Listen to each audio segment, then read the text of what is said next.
नमस्कार, मैं अशोक कुमार पांडे टीसीएच पर आपका स्वागत है। अक्सर मन होता है कि पॉजिटिव खबरें लेके जाया जाए, कुछ अच्छी खबरें दी जाएं, लेकिन आजकल कुछ वक्त ऐसा हो गया है कि अच्छी खबरें कहीं नहीं मिलती। अखबार खोलो अच्छी खबरें नहीं हैं, टीवी खोलो अच्छी खबरें नहीं हैं, सोशल मीडिया खोलो वहां अच्छी खबरें नहीं है। हिंदू मुसलमान हिंदू मुसलमान हिंदू मुसलमान, इसके अलावा कुछ और देखने को नहीं मिलता है। खबर आई उत्तराखंड से, धारचूला से खबर आई। बड़ी खूबसूरत जगह है, जो लोग गए होंगे धारचूला बड़ी खूबसूरत जगह है, टूरिस्ट आते हैं। वहां से खबर आई और बुरी खबर आई कि एक लड़के ने, जो नाई की दुकान पर काम करता था, बार्बर की शॉप पे काम करता था, उसने दो लड़कियों को जो नाबालिग थी वो बहला फुसला के लेके भागा उनको। अब देखिए, यह खबर जब इस तरह से कही जाती है कि एक लड़का दो नाबालिग लड़कियों को बहला फुसला कर लेकर भागा गया, तो यह कानून का मामला होता है, यह अपराध है। और उस अपराध की सजा मिलनी भी थी, वो पकड़ा भी गया है। उसके ऊपर 363 लगी है, जो अपहरण का मामला होता है। 376 लगी है, जो उत्पीड़न का मामला होता है। 354 लगी है, 354, जो महिला के साथ जबरदस्ती करके उसके साथ जबरदस्ती जो आप करते हैं उसका आरोप होता है। और सबसे बड़ी बात कि पोक्सो की धारा लगी है, जो अपने आप में एक बड़ी धारा है, जिसमें जमानत भी नहीं मिलती है। इतनी सारी गैर जमानती धाराएं लगी हैं, निश्चित रूप से उसको सजा होगी और सजा होनी ही चाहिए। अगर कोई भी होता है तो उसको सजा होनी चाहिए। लेकिन देखिए इसको ट्विस्ट कैसे दिया गया, या ट्विस्ट कैसे आ जाता है आजकल अपने देश में। लड़का मुसलमान था और लड़कियां हिंदू थी, तो यह मामला कानून व्यवस्था का मामला नहीं रहा, यह सांप्रदायिक मामला बन गया, यह धर्म का मामला बन गया। और पूरे उत्तराखंड को एकदम गरमा दिया गया इस खबर से कि एक मुस्लिम लड़का दो हिंदू लड़कियों को लेकर भाग रहा था। हमारे देश में सैकड़ों ऐसी घटनाएं हुई हैं जहां इसका उल्टा हुआ है।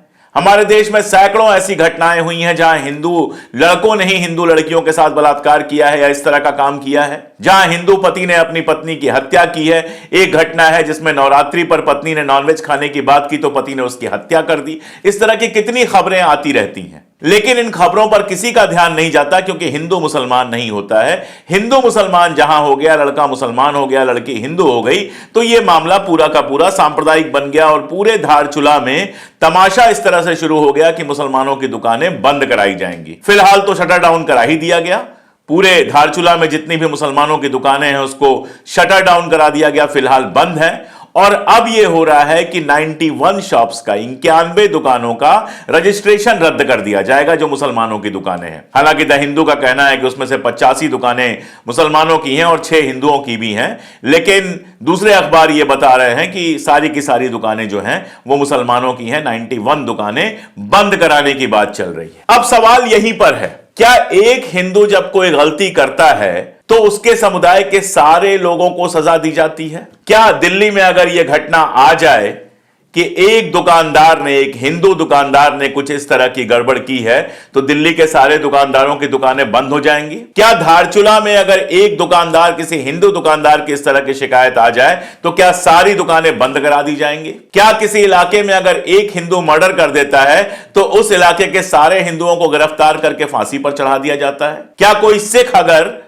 किसी इलाके में कोई गड़बड़ कर दे तो उस इलाके के सारे सिखों की दुकानें बंद करा दी जाती हैं? क्या एक बाबा अगर बलात्कार में पकड़ा जाए, कोई आसाराम, तो सारे बाबाओं की दुकानें बंद करा दी जाती हैं? सैकड़ों घटनाएं पिछले 2-3 साल के अखबार पलट लीजिए, आपको मिल जाएंगी, जिसमें बाबा बनने वाले लोग, जो अपने आप को साधु संत कहते हैं, वो सारे लोग जो हैं इस तरह की घटनाओं में लिप्त पाए गए हैं, महिलाओं के साथ दुराचार करने की घटनाओं में लिप्त पाए गए हैं। और ऐसी घटनाओं के चलते बाबाओं के धंधे पर तो कोई फर्क नहीं पड़ता, रोज एक नया बाबा पैदा हो जाता है। लेकिन एक मुसलमान ने अगर ऐसा कर दिया, बरेली का था वो और नाई की दुकान पर काम करता था, अगर उसने ऐसा कर दिया तो फिर आप इलाके के सारे मुसलमानों की दुकानें बंद करा देंगे। और सिर्फ मुसलमानों तक आप नहीं रुक रहे हैं, आप कह रहे हैं कि साल 2000 से पहले जितने बाहर से लोग आए थे धंधा करने के लिए यहां पर, सबका धंधा बंद करा दिया जाए। यह तो बड़ा अच्छा है। उत्तराखंड के लाखों लोग दिल्ली में रहते हैं, नौकरियां करते हैं, मेहनत करते हैं, अपनी दाल रोटी चलाते हैं, क्योंकि उत्तराखंड में जो हालात कर दिए गए हैं,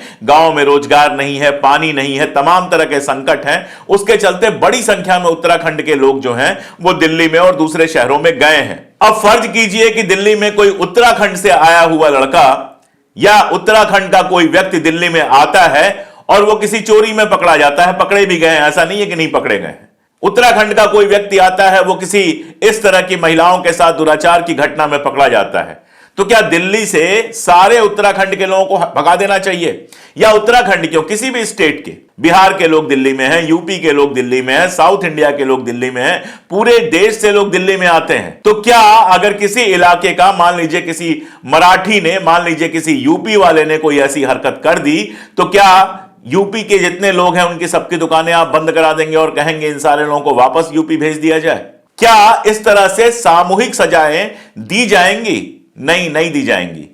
यह सारा नाटक सिर्फ इसलिए होता है क्योंकि आपके मन के अंदर जो मुसलमानों के प्रति नफरत फैली हुई है उसको निकालने का एक मौका मिल जाता है। हल्द्वानी याद कीजिए आप, अभी भी हल्द्वानी में कई लड़के जेल में हैं, कई लोग जेल में हैं। केस कोर्ट के अंदर था, मुकदमा चल रहा था अभी, और पुलिस जाती है, मदरसे को, मस्जिद को गिरा देती है। बंदा कागज दिखाता रह जाता है, लेकिन उसका कागज देखा नहीं जाता है। बाद में उसको दंगे का मास्टरमाइंड घोषित कर दिया जाता है। जहां भी किसी मामले में हिंदू और मुसलमान आ जाए, लिव इन रिलेशंस का देख लीजिए।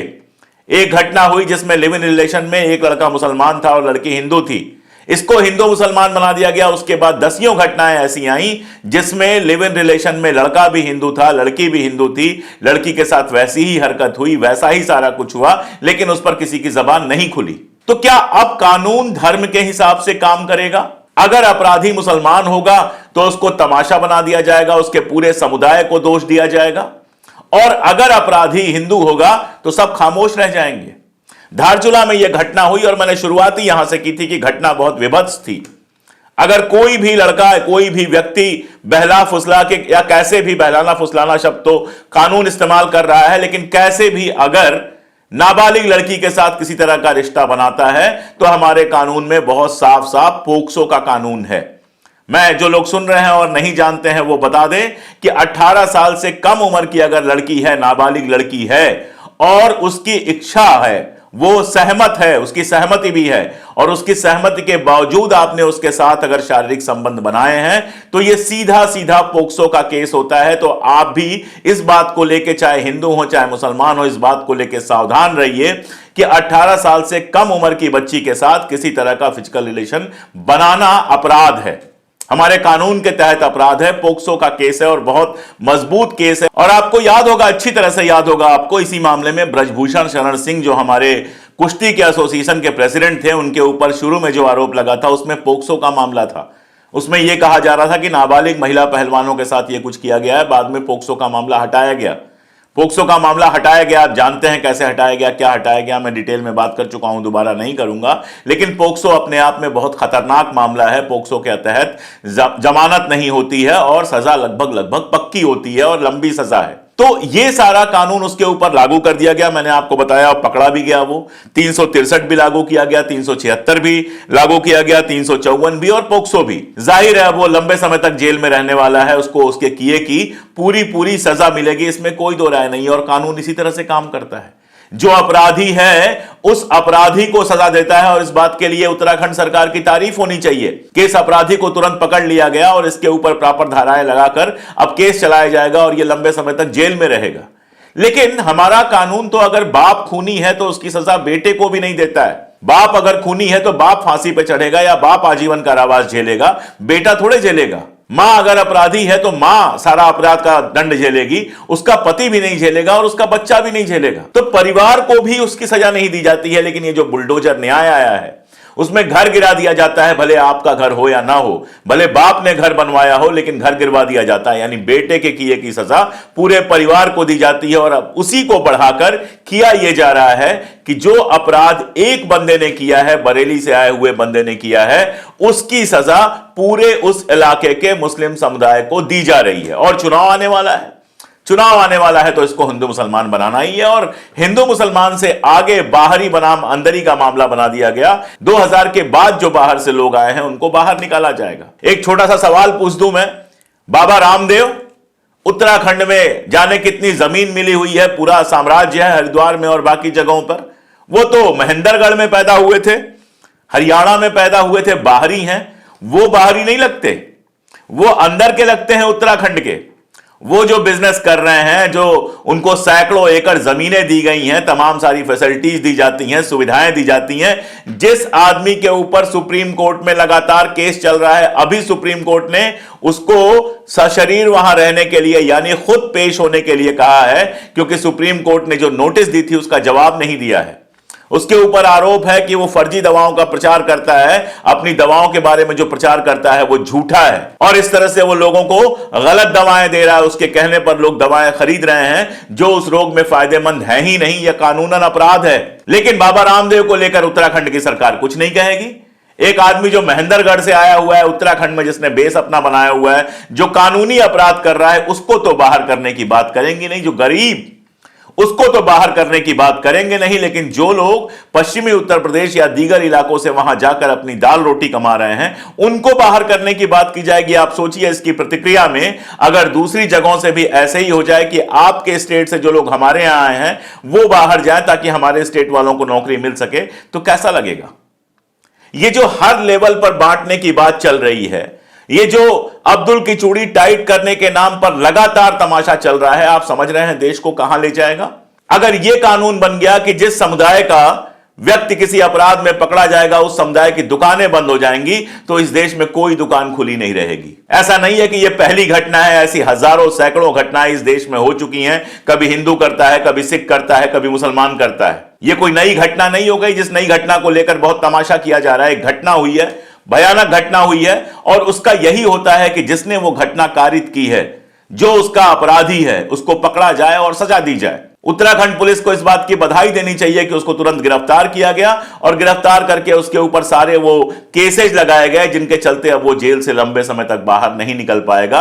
केस अदालत में जाएगा, अदालत में बहस होगी, दोनों तरफ के वकील होंगे, और फाइनली जो अदालत के जज होंगे वो फैसला देंगे। ऐसे ही कानून चलता है। कानून ऐसे नहीं चलता है कि पकड़ा गया और उसके बाद आपने सारा तमाशा कर दिया। कानून ऐसे नहीं चलता है कि एक व्यक्ति पकड़ा जाए तो उसके धर्म के बाकी सारे लोगों को उसकी आप सजा दें। कानून ऐसे काम नहीं करता है कि हर चीज को आप हिंदू मुसलमान में बांट के देखें, और अगर इस तरह से हिंदू मुसलमान में बांट के आप लगातार देखते रहेंगे तो उसका परिणाम जो होगा वो भी आप अच्छी तरह से जानते हैं। यह देश पहले भी एकदम ज्वालामुखी के दहाने पर बैठा हुआ है, लगातार सांप्रदायिकता बढ़ती जा रही है, और अब आप अगर इस तरह की हरकतें लगातार बढ़ाते रहेंगे, और उद्देश्य सिर्फ एक है, मैं आपको बहुत साफ बता दूं, उद्देश्य सिर्फ इतना है कि चुनाव के पहले तमाशा फिर से किया जाए और हिंदू मुसलमान का जो ध्रुवीकरण है उसको बढ़ाया जाए और एक पार्टी को फायदा पहुंचाया जाए। किस पार्टी को फायदा पहुंचेगा, किसकी सत्ता वहां पर है, यह सब आप जानते हैं। केवल चुनाव में फायदा पहुंचाने के लिए, केवल इस तरह का तमाशा करने के लिए, सांप्रदायिक ध्रुवीकरण करने के लिए देश को जिस लेवल पे बांटा जा रहा है, क्या वो आपको स्वीकार है? आप हिंदू हैं, मुसलमान हैं, सिख हैं, ईसाई हैं, जो भी हैं, हिंदुस्तानी हैं, तो जरा 2 मिनट लगाकर सोचिए कि अगर इस तरह की घटनाएं लगातार होती रहीं, अगर एक पूरे समुदाय को लगातार दोषी ठहराया जाता रहा, अगर लगातार मुसलमानों को ऐसे ही कॉर्नर किया जाता रहा, तो आज नहीं कल जिस तरह का रिएक्शन होगा वो देश में क्या करेगा, ये जरा सोच के आप देखिए। दुनिया के जिन मुल्कों में इस तरह की नीतियां बनी हैं, जरा उन मुल्कों को आप जाकर देख लीजिए। न कहीं शांति है, न कहीं समृद्धि है। हम पूरी दुनिया में एक सेकुलर देश के रूप में जाने जाते थे, लेकिन इस तरह की हरकतें जो हो रही हैं सेकुलरिज्म के पूरे कंसेप्ट को खत्म कर रही हैं और हमारे देश की पूरी दुनिया में जिस तरह की छवि बनी हुई थी उसको नष्ट कर रही हैं। मैं आखिरी बात फिर से दोहरा दूं, अपराध करने वाला अपराधी होता है, हिंदू या मुसलमान नहीं होता है। अगर एक्स ने वाई का मर्डर किया है तो कानून में साफ साफ सजा है कि एक्स को या तो फांसी या आजीवन कारावास दफा 302 के तहत जो भी जज साहब को उचित लगेगा वो सजा दी जाएगी। इसमें कहीं यह फैक्टर नहीं होता है कि एक्स और वाई में से मुसलमान कौन है, लेकिन हमारे यहां लगातार इसको फैक्टर बनाया जा रहा है। आप सोच के देखिए, जम्मू के कठुआ में क्या हुआ था। 8 साल की बच्ची थी आसिफा, जिसके साथ दुराचार हुआ था, और दुराचार करने वाले ब्राह्मण थे, वहां के पंडित थे, वहां सड़कों पर आ गए थे लोग उस दुराचारी को बचाने के लिए, क्योंकि वो उनके अपने धर्म का था। वो अपराध नहीं था। 8 साल की बच्ची के साथ जो कुछ हुआ, उसकी हत्या हुई, वो अपराध नहीं था। तब सारे लोग खामोश हो गए थे। तब अगर ऐसा होता कि आदेश निकाला जाता कि कठुआ में जितनी भी उनकी जाति और उनके धर्म के लोग हैं उनको बाहर कर दिया जाए, तो आप क्या कहते? ऐसी कितनी घटनाएं मैं गिनवा दूं। बाबा आसाराम का मैंने कहा, आसाराम के ऊपर जो सजा हुई, आसाराम के ऊपर जो आरोप सिद्ध हुए, उसके बाद क्या उनके समुदाय, सिंधी समुदाय के सारे लोगों को दोषी ठहरा दिया जाए? उनके तो समर्थन में रोज जुलूस निकलता है। एक वो हरियाणा के हैं राम रहीम, फिल्म भी बनाए थे, पता नहीं क्या क्या किए थे। उनको तो पैरोल ऐसे मिलती है जैसे दफ्तर जा रहे हो वहां से छुट्टी चाहिए। इतना तो स्कूल में बच्चों को छुट्टी नहीं मिलती जितना उनको पैरोल मिल जाती है। तब तो किसी की आवाज नहीं खुलती। क्या उनके ऊपर दुराचार का आरोप नहीं है? क्या औरतों के साथ वही हरकत करने का आरोप आसाराम या राम रहीम के ऊपर नहीं है? क्या वही आरोप कठुआ के उन बाप बेटों पर नहीं था? क्या ऐसे आरोप सैकड़ों हजारों लोगों पर नहीं लगे हैं? लेकिन क्या उसके चलते उनके धर्म, उनके मजहब के सारे लोगों को घेरे में लिया जाता है और सरकार खामोश बैठी रहती है? बल्कि सरकार उसमें पार्टी बन जाती है। सरकार होती है सबके लिए, हिंदू के लिए भी, मुसलमान के लिए भी, दलित के लिए भी, ब्राह्मण के लिए भी, न्याय के लिए होती है। लेकिन हमारी सरकारें शायद न्याय की जगह अन्याय के लिए होने लगी हैं। शायद ऐसा होने लगा है कि अगर आपकी सरकार जहां पर है वहां पर आप एक तरह के लोगों को लगातार बढ़ावा दें और दूसरे मजहब के लोगों को लगातार यह एहसास कराएं कि आप दोयम दर्जे के नागरिक हैं, आप दोयम दर्जे के शहरी हैं। ये जो एहसास है दोयम दर्जे का, यह एहसास आप लगातार भरते जाएंगे। बर्दाश्त करेगा आदमी एक वक्त तक, और जब बर्दाश्त का घड़ा फूट जाएगा तो वो होगा जो ना आप चाहते हैं ना हम चाहते हैं। धारचूला में जो कुछ हुआ बिल्कुल गलत हुआ। जिसने किया उसको गिरफ्तार किया गया है। मैं बार बार कह रहा हूं कि उत्तराखंड पुलिस की मैं इस बात के लिए तारीफ करता हूं, उत्तराखंड सरकार को शुक्रिया कहता हूं कि उस आदमी को गिरफ्तार किया गया। लेकिन इस मामले को हिंदू मुस्लिम बनने से रोका जाना चाहिए। अगर नहीं रोका जाएगा तो यह एक बहुत गलत ट्रेंड स्थापित करेगा जो भारत के भविष्य के लिए और भारत के पूरे स्ट्रक्चर के लिए बिल्कुल सही नहीं होगा। आज के लिए इतना ही। इस तरह की घटनाओं पर हम लगातार बात पहले भी करते रहे हैं, आगे भी करते रहेंगे। अगर आपको लगता है कि ये बातें जरूरी हैं, ये बातें भी की जानी चाहिए, गोदी मीडिया जिस तरह से हिंदू मुसलमान नफरत फैलाने में लगा है उसके खिलाफ, उसके बरक्स कुछ लोगों को कम से कम ऐसी बातें करनी चाहिए। तो जुड़िए हमारे साथ, आप ज्वाइन कर सकते हैं, ज्वाइन करने का ऑप्शन है। इसके अलावा आप सब्सक्राइब तो कर ही सकते हैं, और अगर हमारी बात अच्छी लगती है तो हमारे वीडियोस को दूर तक अपने दोस्तों तक पहुंचाइए, ताकि सच की बात भी थोड़ी दूर तक जाए और हमारे अंदर वो हिम्मत बची रहे कि हम कैमरे और सत्ता की आंख में आंख डालकर सच कह सकें। बहुत शुक्रिया।